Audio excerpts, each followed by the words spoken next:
I think you have to use the situation as a tutor. Don't be such a smart ass. Learn what you can. You have to know what you don't know in order to learn. You can't be such a... You gotta know what you don't know, and you gotta be humble about it.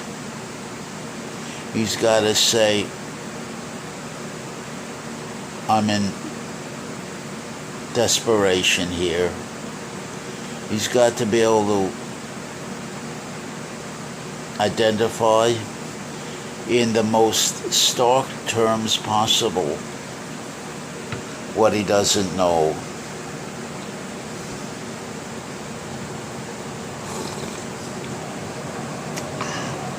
Use the situation and the resistance as a tutor if he's smart. Accept what is. Don't want what you can't have. He has to know when he's outclassed. He has to be able to say, I could never have this. And he moves on.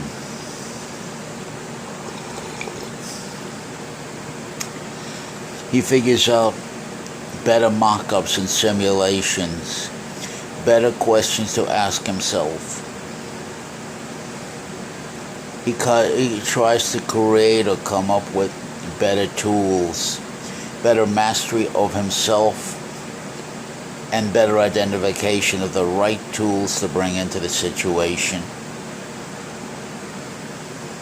and how to use them in the situation. He's got to know how to cover up. He's got to know how to put on a good act, a good show, fake it till you make it.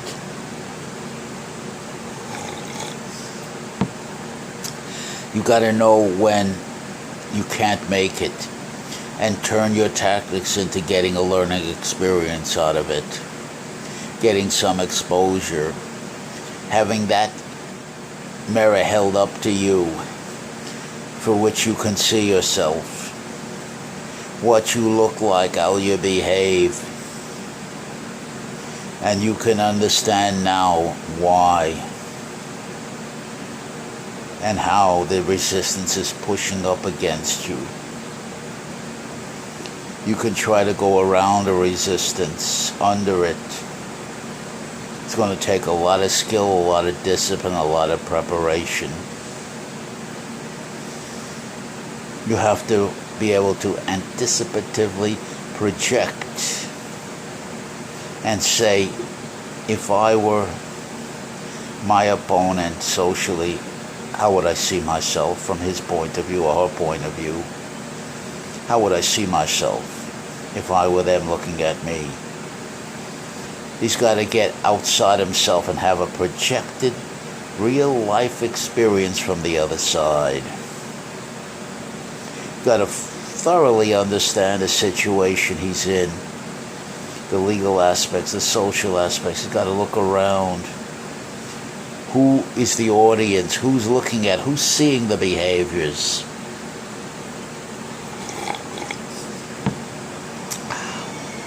Who has the power to judge the behaviors, evaluate them, and apply a consequence that has no, you can't argue it, that's final. That's not negotiable, that's not challengeable. And he's got to want the decision that the power makes. He's going to have to want that decision and say it was the right decision, even though it's not the result he wanted. What makes it the right decision? Might makes right. Power makes right. Who has the power to apply the consequences? That's the one who says what the truth is, period. There's no way to get around that. There's no way, only a fool will argue with that and get hurt even worse. That's what you call mitigate your losses. We lost. Now we have to get out and mitigate our losses. But we don't quit. That's the whole point. We take the bark from the experience and put it on our armor. We don't quit.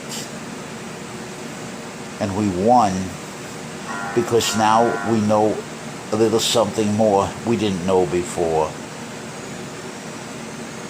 And we're very happy because of that.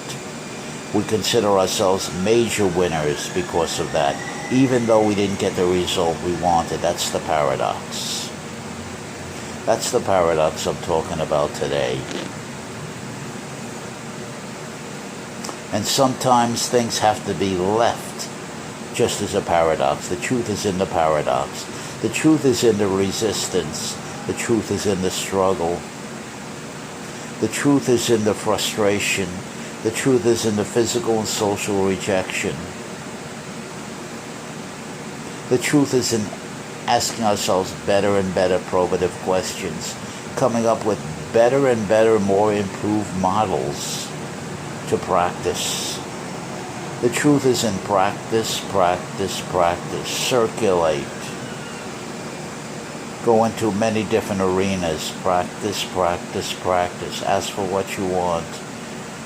With what you got to ask for it.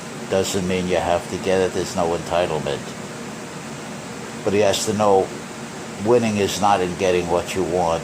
Winning is in having the courage, the intestinal fortitude, the true grit to face up to the experience and go through it. And want, as long as you swung with the honesty of it, what the result is, good or bad.